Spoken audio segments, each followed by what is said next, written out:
60 million years ago, the formidable forces of nature created the longest mountain chain on the planet, the Andes. All the elements of nature are present here. In the shadow of the mighty Andes, a unique nature paradise has formed. Bizarre and yet imposingly beautiful.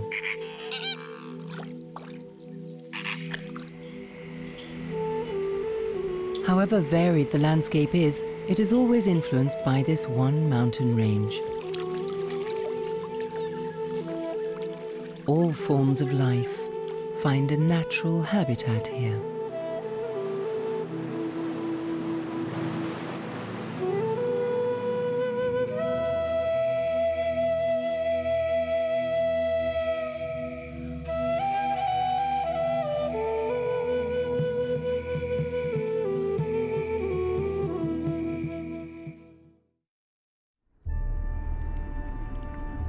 Tierra del Fuego, the southernmost end of the world.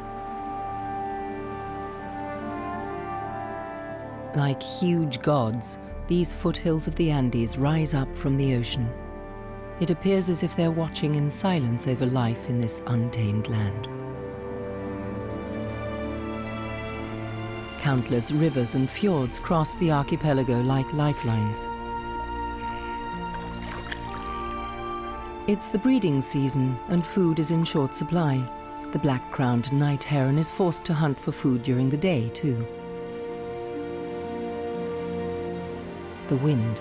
It is the indisputable lord of the island of Tierra del Fuego. At speeds of up to 160 kilometers per hour, it races across the countryside. Only a few isolated south-facing bays defy its constant assault. But for the Magellan goose, it is a paradise.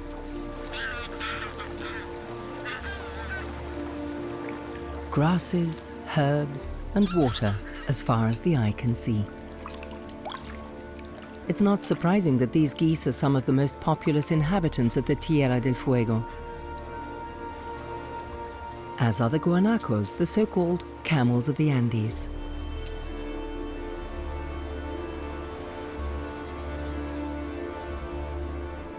In the shelter of the trees, a caracara searches for building material for its nest.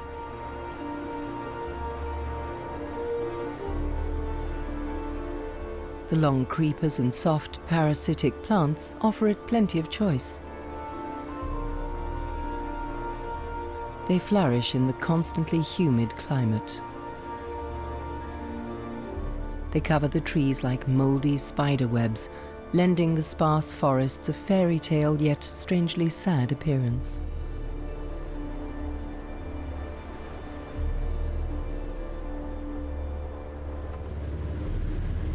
In conditions of extraordinary deprivation, Ferdinand Magellan once navigated these straits between Tierra del Fuego and the coast of South America. Today, a comfortable car ferry plies back and forth across the eponymous Magellan Straits. The road to the Patagonian coast is seemingly endless.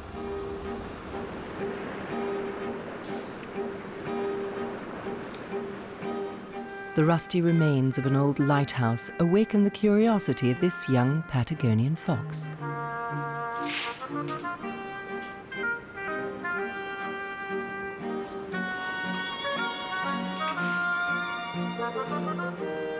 The bushland here at the coast is an ideal playground that prepares him for the severities of life. A good sparring partner is never far away.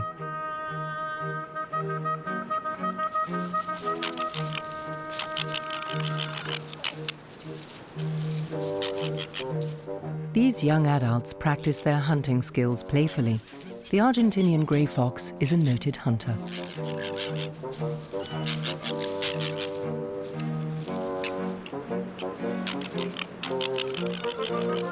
These two are siblings that have recently been abandoned by their mother. Now they're taking their first steps together towards independence.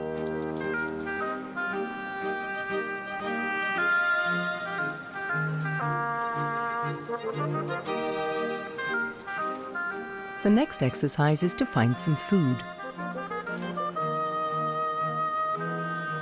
Which one of them will catch the first rodent or bird?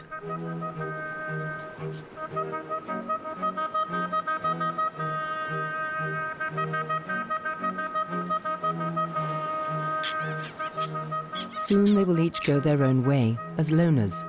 They will be rivals if they meet again.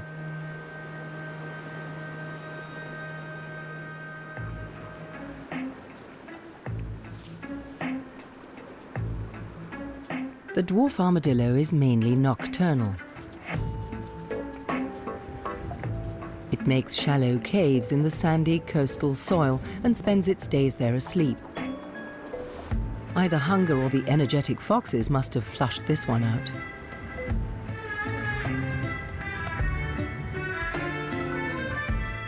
And now it's foraging for food.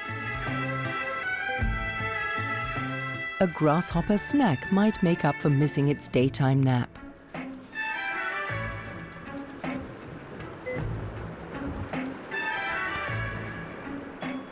The foxes go off in search of new adventures.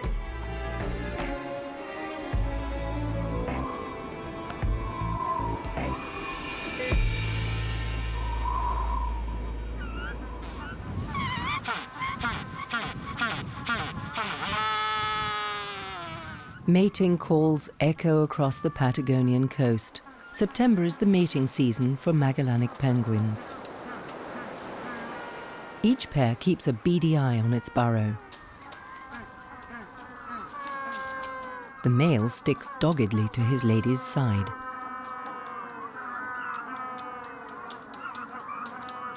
But just before she's about to lay her eggs, closer inspection of the burrow takes top priority. He can only hope that the burrow he's chosen will be approved of, and he sticks to what he does best. He puts back his head and calls.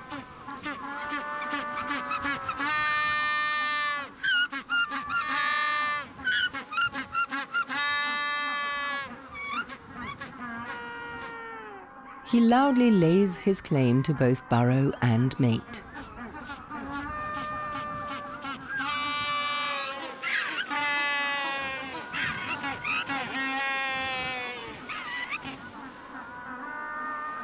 During the breeding season, penguins are strictly monogamous. One guards the nest while the other goes fishing. Their hunting grounds could be up to 500 kilometers away. Commuting relationships like this need strong ties. With head held high, the penguins master the rather difficult trek to the ocean. Well, most of the time.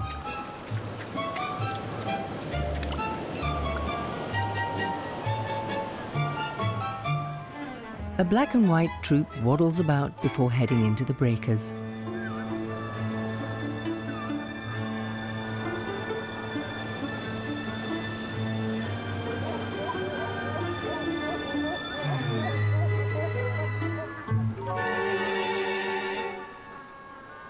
They seem driven to hurry by hunger. Once they get to the water, Magellanic penguins are in their element. They plunge headfirst into the swells.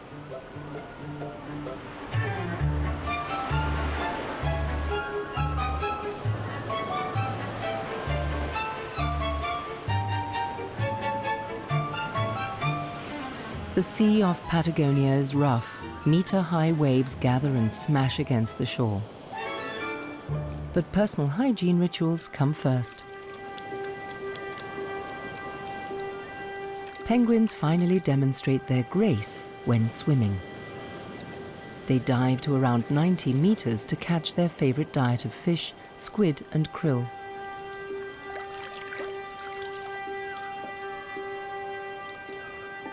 They can be out hunting for hours or even days. Only when they're full do they return to dry land, knowing that it could be a very long time before their next meal.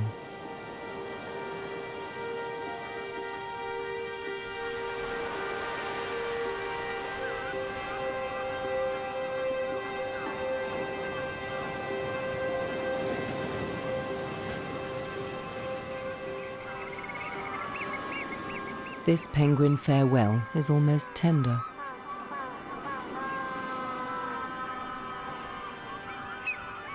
The happy twosome doesn't last long. The hungry partner soon makes its way to the open sea.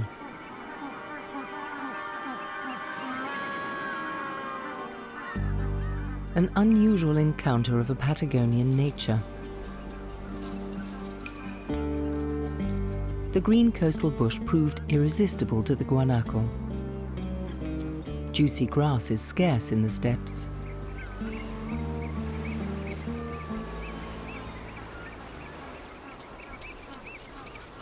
Even the Darwin's rheas hunt for seeds, plants, and insects here. Rheas and guanacos often live in close proximity.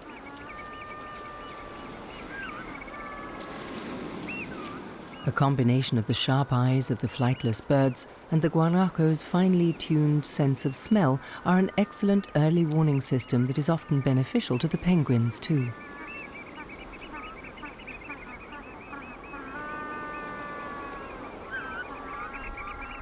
A new life begins. After some 3 months, the penguin chicks lose their fluffy down. After they've molted, the young birds grow a coat of waterproof feathers and can venture into the sea.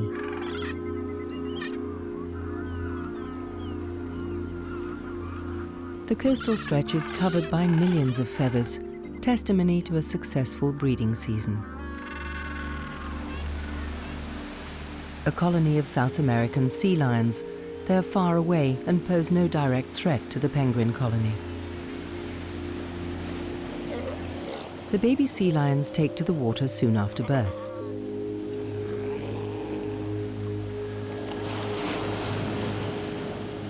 They learn the all-important skills of swimming in the sheltered shallows. It's not unusual to find colonies of over 100 animals. It's no easy task finding your mum in a crowd like this. Just like any other babies, the first thing they do is cry as loudly as possible. When they're very young, sea lion pups can only bleat or squeal. The mother's calls and her scent lead the pup back to the safety of her presence. While the mother is out hunting, the pups are looked after in a kind of kindergarten.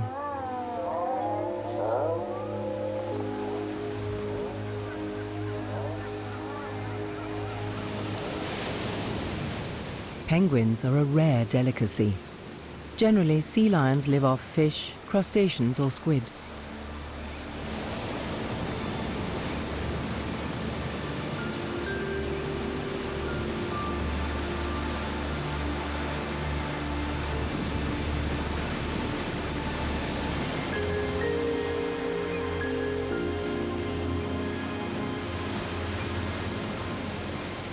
The rich fishing grounds off the coast of Patagonia are an ideal habitat.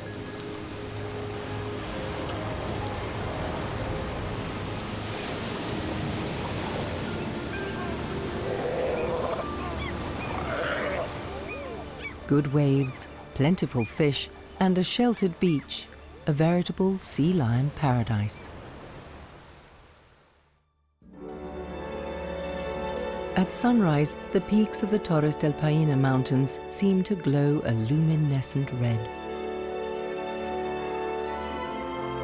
They form the majestic center of the national park in southern Chile.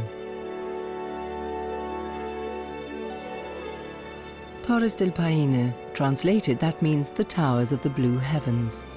And rightly so, their striking granite peaks soar almost 3,000 meters into the skies.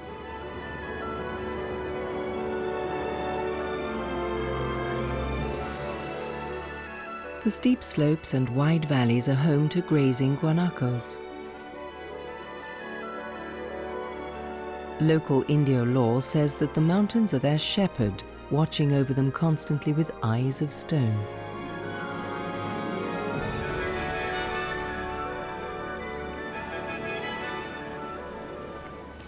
Guanacos are the wild cousins of the llama, the essential companions to the Andean peoples. They live in small family herds. The alpha male keeps a vigilant eye on his little group.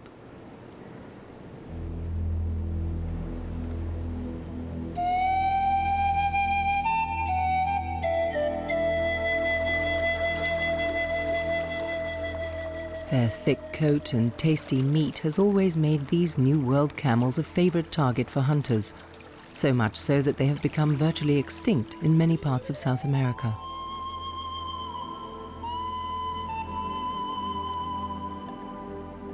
But today in the Torres del Paine National Park, they have nothing to fear, and their numbers are increasing steadily.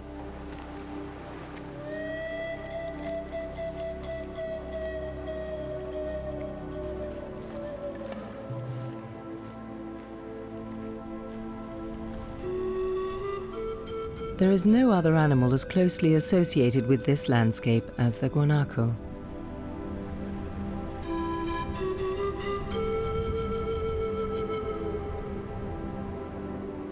One could almost call it the king of the Andes. If it were not for this creature, the largest vulture in the world, the Andean condor, lord of the skies. Seemingly weightless, it glides on the updrafts high above the mountain peaks. With a wingspan of over 3 meters, it will allow itself to drift like that at heights of up to 7 kilometers.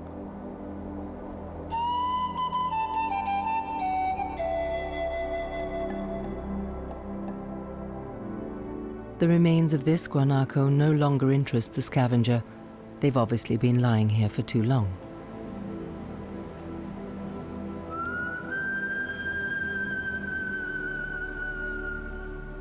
The guanacos have adapted to the harsh conditions of life in the mountains. Like all camelids, guanacos ruminate their food to make the tough grass more digestible.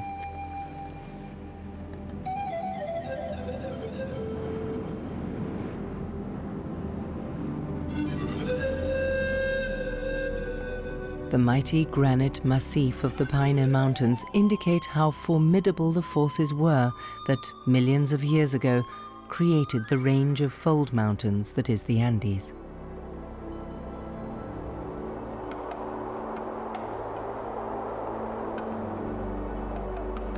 The peaks are often veiled by dense cloud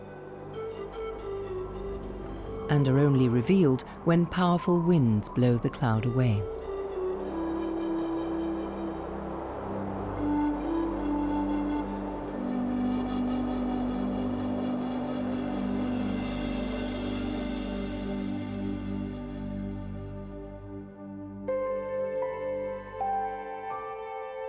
In the high altitudes of the Andes, the nights are often clear.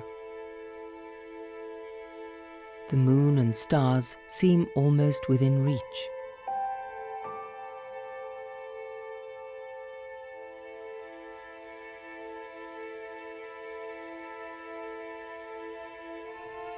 In the early hours of daybreak, the famous silhouette of Mount Fitzroy is revealed in all its glory.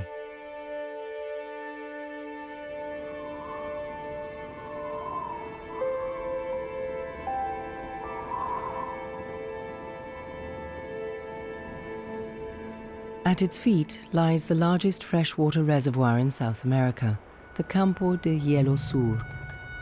This huge ice field lies on the border between Chile and Argentina. Each day, the enormous ice mass of the Perito Moreno glacier creeps forward about a meter, until it reaches the Lago Argentino, the biggest freshwater lake in Patagonia. At the glacier's 60-meter-high edge, large pieces break off continuously and plunge into the lake.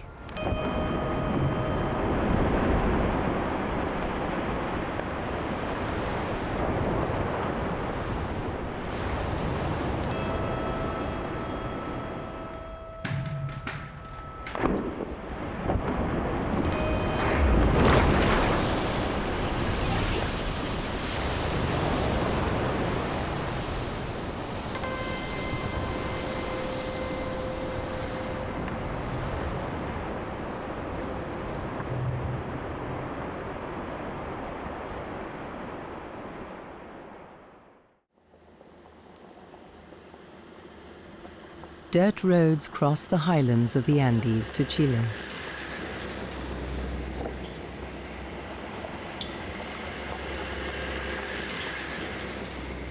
The road winds and curves through the mountains.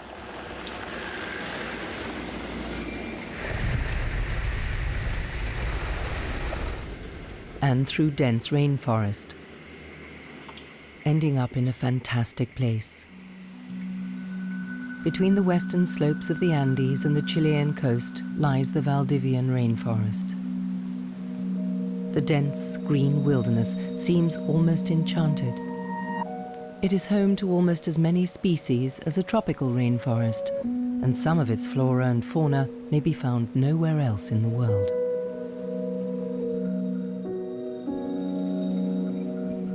In the cool, damp climate, lush vegetal cover flourishes, absorbing the frequent rainfall like a sponge. When it isn't raining, clouds of steam envelop the treetops. The skeins of mist rise like ghosts from the depths of the forest. Whoever does not know the Chilean forest does not know the planet, wrote Chilean poet and Nobel Prize winner Pablo Neruda in one of his works.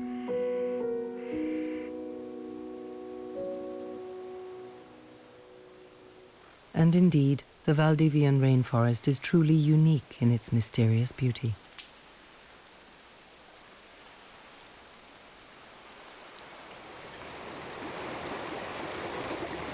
Fed by the moisture in the air, the plants and the earth, little brooks are transformed into rushing waterfalls.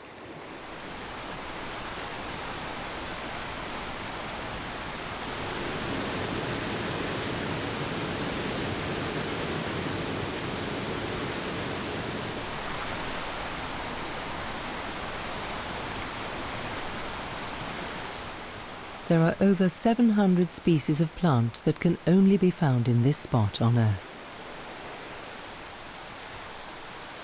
The Valdivia rainforest is one of the few rainforests outside the tropics. But even this paradise is in danger. Much of the forest has already been cleared, and mankind is advancing on the rest.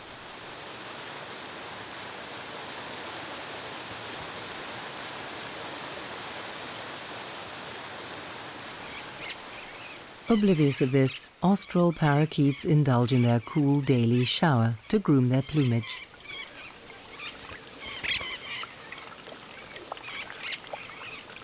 In Europe, you would mostly see them in aviaries. Here they can enjoy unbounded freedom.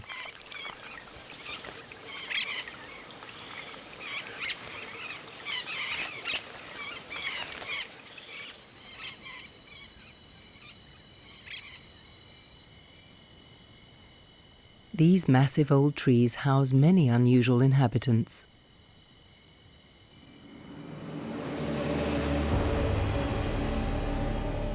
The carapace of this Darwin's beetle shimmers with all the colors of the rainbow.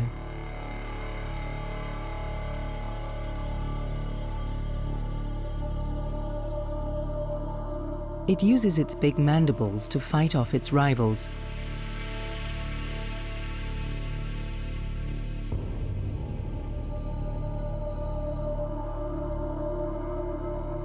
The stronger beetle wins, and rightly so, according to the theory of its eponym, Charles Darwin.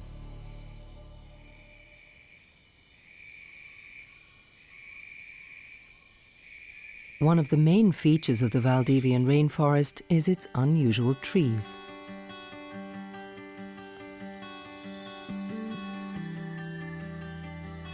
These Araucaria trees, for instance, can live up to 2,000 years.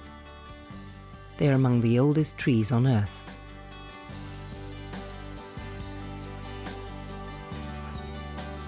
Here in the shadow of the Andes is where they originated, although they are grown all over the world as ornamental plants.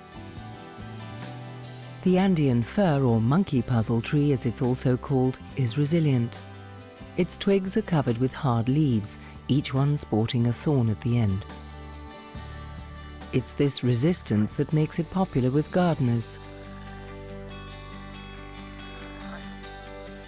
just like the fuchsia, which grows in its shade.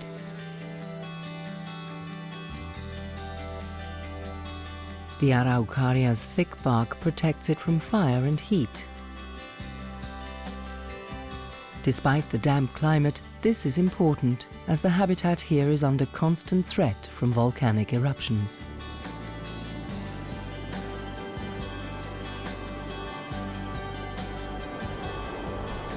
Fire and ice, typical of the Andes. Countless volcanoes, such as the glacier-covered Scheurich, are still active today.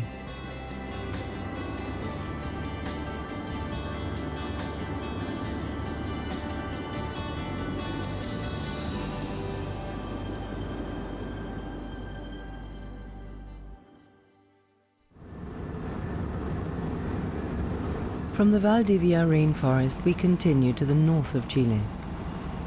The greenery disappears and is replaced by wasteland.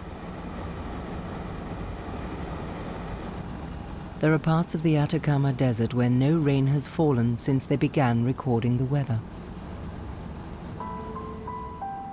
But thanks to a wonderful phenomenon, life-giving moisture is carried into this arid desert. Camanchaca, the coastal fog. It arises when the warm air rising from the land meets the cold waters of the Humboldt Current. The damp air is then carried inland by the wind and is precipitated onto plants in fine pearls of moisture. Especially in ridged areas of the coastland, this has formed subtropical cloud forests.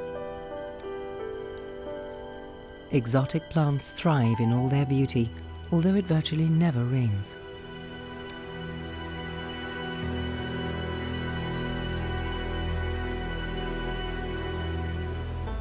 On the slopes which the fog cannot reach, vegetation is much sparser. Two grey-hooded parakeets billing intimately, an agreeable bonding ritual.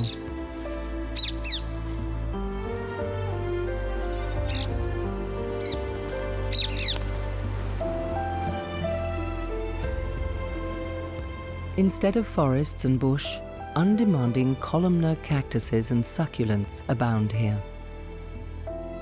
The burrowing owl's plumage blends in with its surroundings almost perfectly. The camouflage allows it to spot its prey unobserved. Its attention has been drawn by a dagu.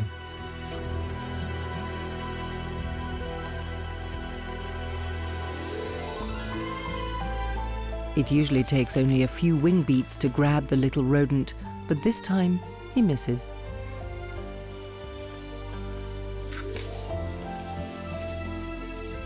Burrowing owls nest and live on the ground. Their burrows are about 1 meter deep and are often inhabited by several pairs of owls at a time.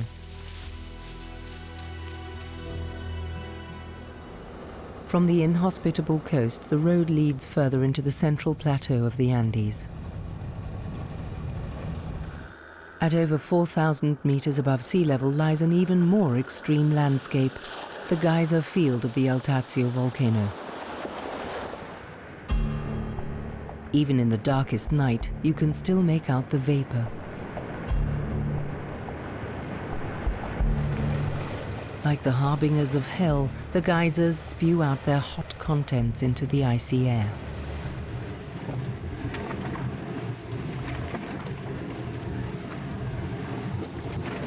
In the mornings, it's minus 20 degrees centigrade here, but the water emerging from the geysers and the underground hot springs can be up to 100 degrees hot.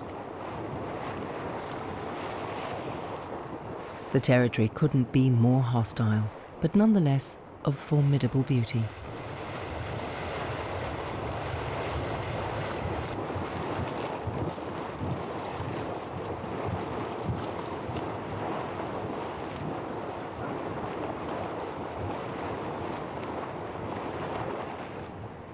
And even here, life abounds.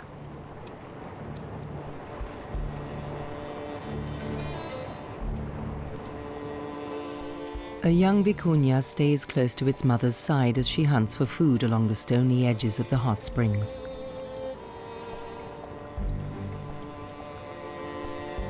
The vicuña's fur is thicker than that of the guanaco and protects it from the icy cold.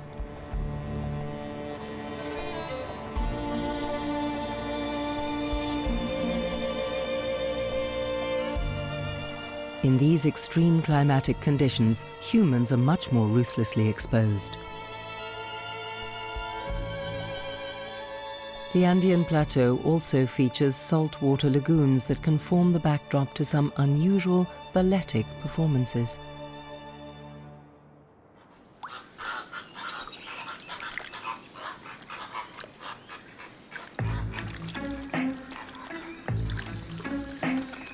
A Chilean flamingo rotates gracefully on its own axis, but it will happily perform a pas de deux with an Andean flamingo.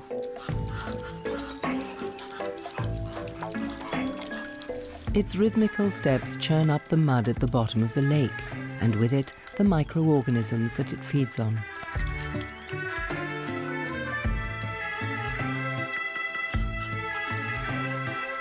Their bills have fine gill-like structures that act like a sieve, filtering the salt water which flows back out of the bills. The microorganisms stay behind. Nutritious salt crabs and algae are their staple diet, and they can even drink the saline water too.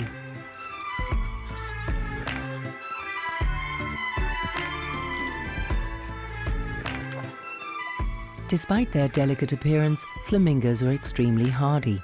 Even the cold climate in the Andes doesn't harm these winged dancers.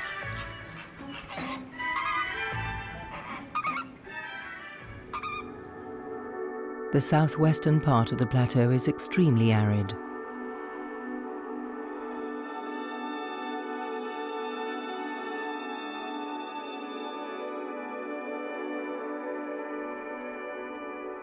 Outside the rainy season, the Salar de Uyuni, the world's largest salt flat, is a white, crystalline desert with precious treasures. White gold. There's up to 10 million tons here. Huge columnar cacti dot the isolated rocky islands in the middle of this uninhabitable terrain.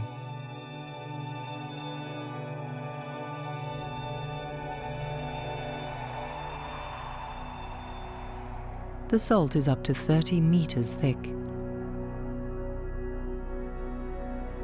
Even the heaviest vehicles can cross the seemingly endless salt flats in safety.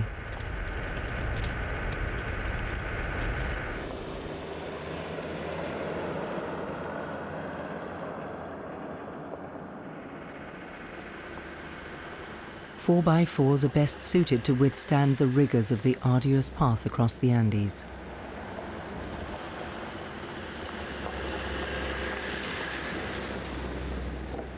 The stony road demands a great deal from the vehicles.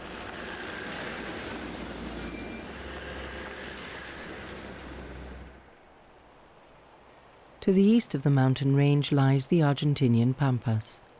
Endless grass steppes convey a sense of solitude. Another meeting with the Patagonian fox.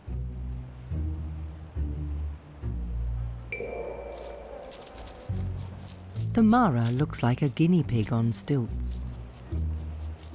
In a tribute to its long legs and ears, it's also called the Patagonian hare.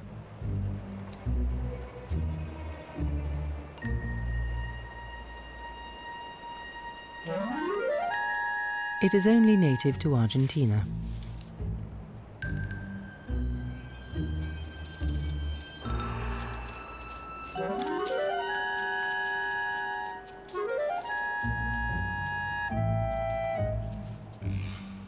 Mara breeding pairs stay together for life, unusual for mammals. The fighting fox has already sensed their presence. But thirst can sometimes be more urgent than caution.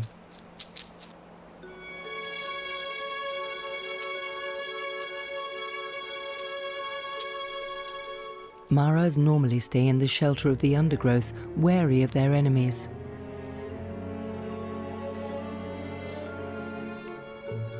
But even when they're drinking, they're constantly vigilant and flee at the first sign of an approaching enemy.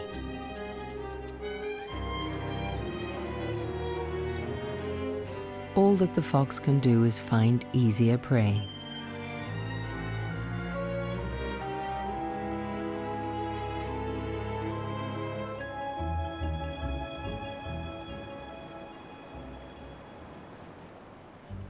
For a while, the Patagonian hare is safe.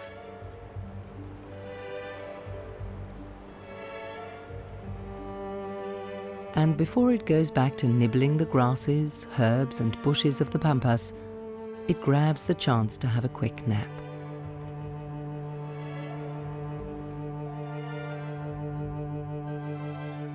Like prickly statues, the cacti tower upwards, giving the landscape here in the shadow of the Andes a distinctive skyline.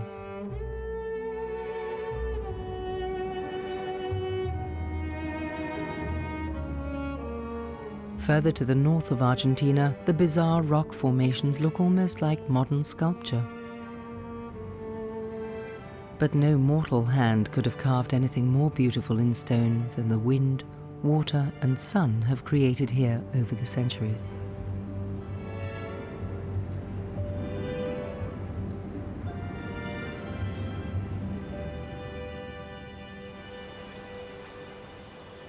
In the south of Brazil, right in the heart of South America, it often takes wooden planks to make any progress.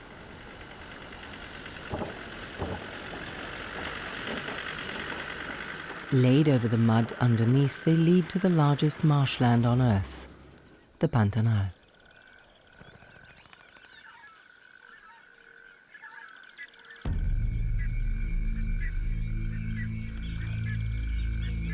The Yacare caiman can stay motionless in the water for hours at a time.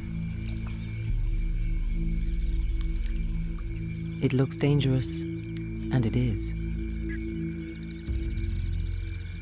Fish, fowl, or even its own species, the caiman will eat anything if it's the right size.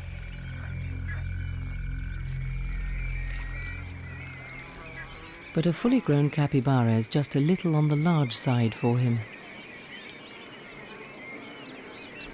Capybara, master of the grasses in the Guarani language. Capybaras are the largest rodents in the world. The vegetarian has webbed toes, enabling it to forage in the water for food as well.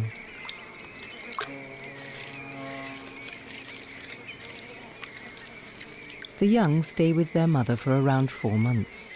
After that, they have to fend for themselves. The Pantanal is a veritable Garden of Eden for them.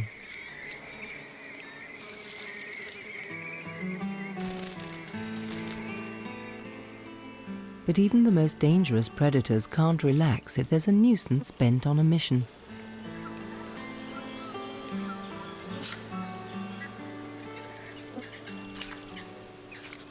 Unimpressed, the butterfly is harvesting minerals from the tear fluid and nostrils of the caiman.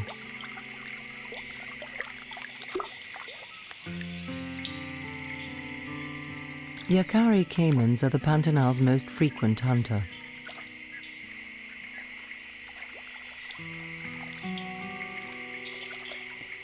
The waters are abundant in fish, but also home to strange creatures, like the endangered giant otter. This section of the swamp is his territory.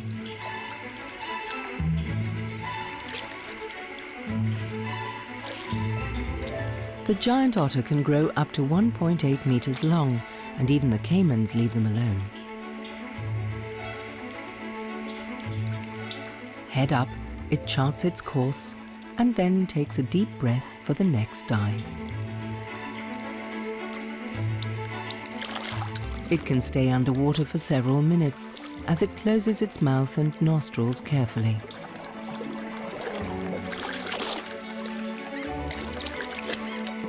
It's insatiable, even though not every dive is successful.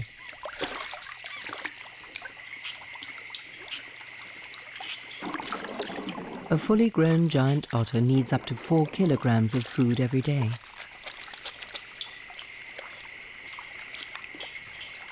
No problem in this territory. In the Pantanal, there's a plentiful supply of fish.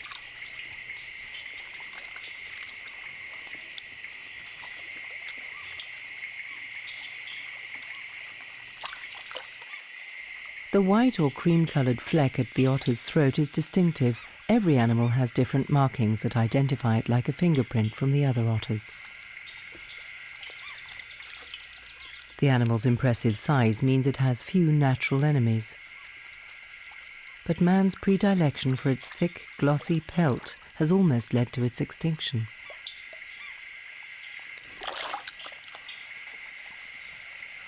The giant otter is now only found in the Pantanal and in a few other places in Brazil and Peru.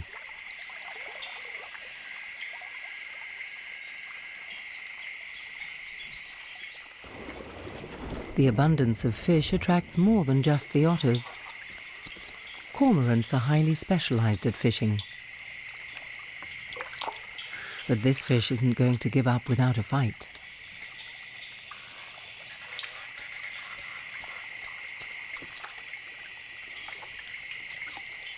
But there's no escape for it, and the rest of its species. The jabiru is the symbolic creature of the Pantanal.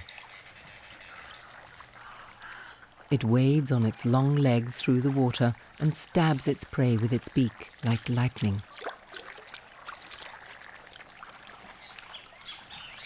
But it's not only fishing for itself.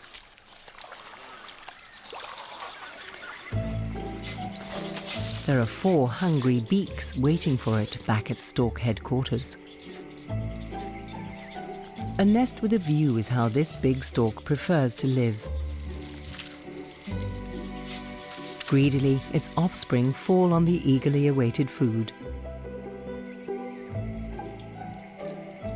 Jabirus stay with their mate all their lives. And the nest is also meant to last an entire jabiru lifetime.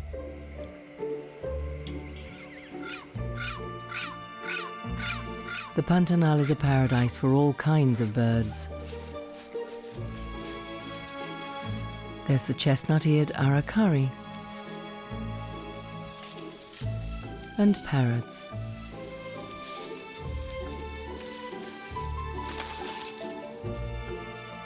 There's cawing and singing everywhere.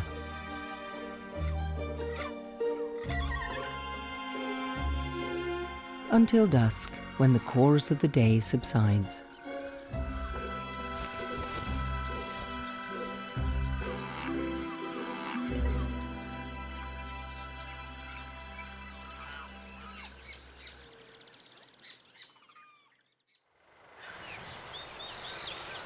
The next morning, the concert strikes up again.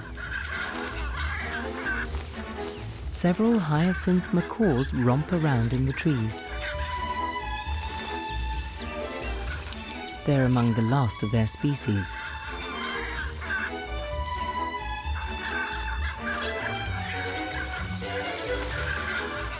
Only 3,000 of them are left now, all here in the Pantanal. There is no parrot on Earth as large as these macaws. Their preferred perch is in palm trees as they love eating palm nuts. Deftly, they crack the hard shells with their powerful beaks.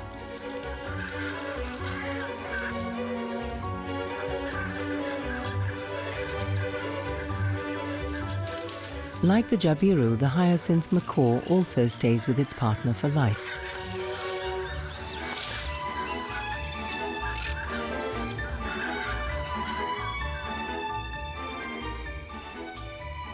The bill of the giant toucan can grow up to 20 centimeters in length. It can pick even the smallest fruit off the cecropia tree.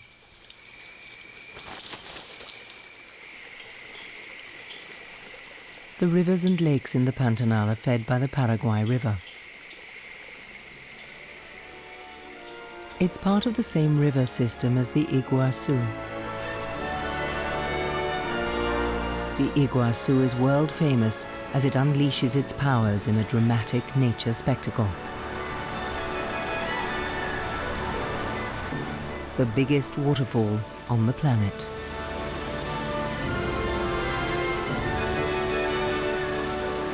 Huge volumes of water plummet some 82 meters down the Iguazu Falls.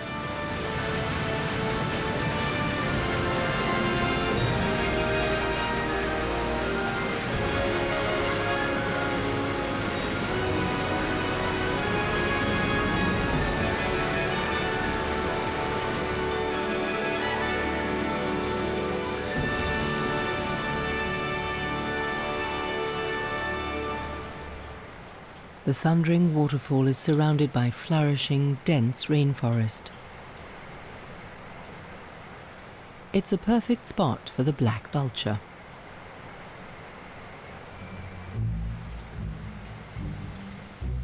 Like scruffy, black-clad undertakers, they perch on the rocks or in trees. Instead of going hunting themselves, these scavengers wait for their prey to come to them.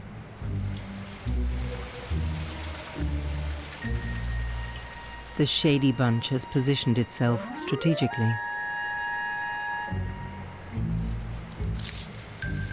and waits patiently.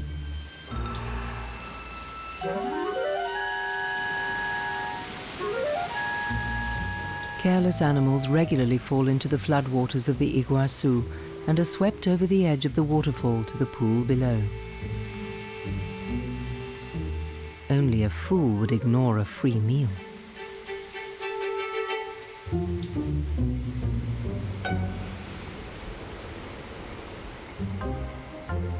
Deep in the nearby forest, leaf-cutting ants are busily living up to their name.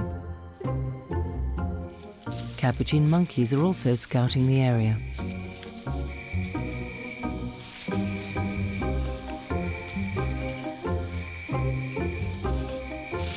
They move nimbly amongst the tree trunks, limbs and smaller branches, constantly on the lookout for anything edible.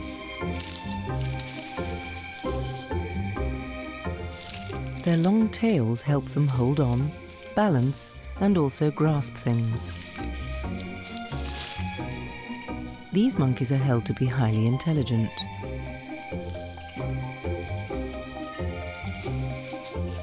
They're certainly very successful at finding food. They use stones to dig out roots and crack nuts. This makes them one of the very few species that use tools.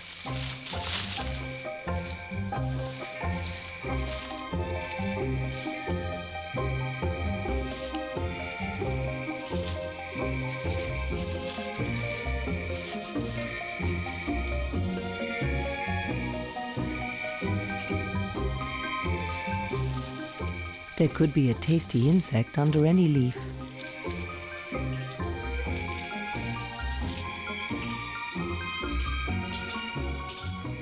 They have a widely varied diet, from seeds to fruit and even small vertebrates. Capuchin monkeys are omnivores, like human beings.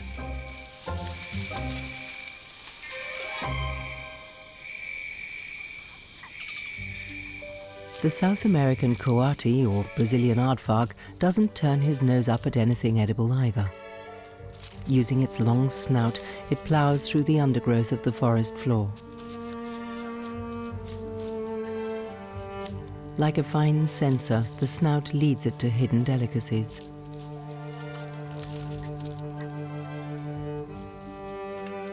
The coati spends most of its time on the ground, where there is plenty of food.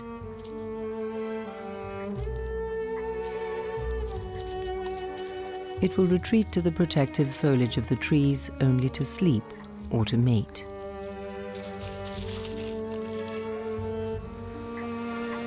The roaring of the Iguazu waterfall is omnipresent.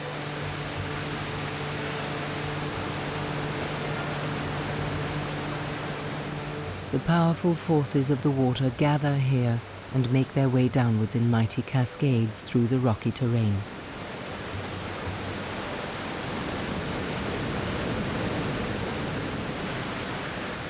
After deserts, rainforests, steppes and glaciers, they are the impressive high point of the multifaceted nature paradise in the shadow of the Andes.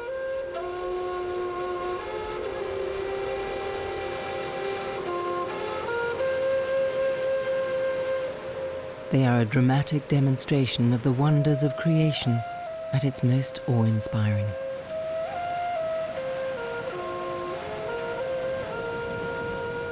The wild faces of South America.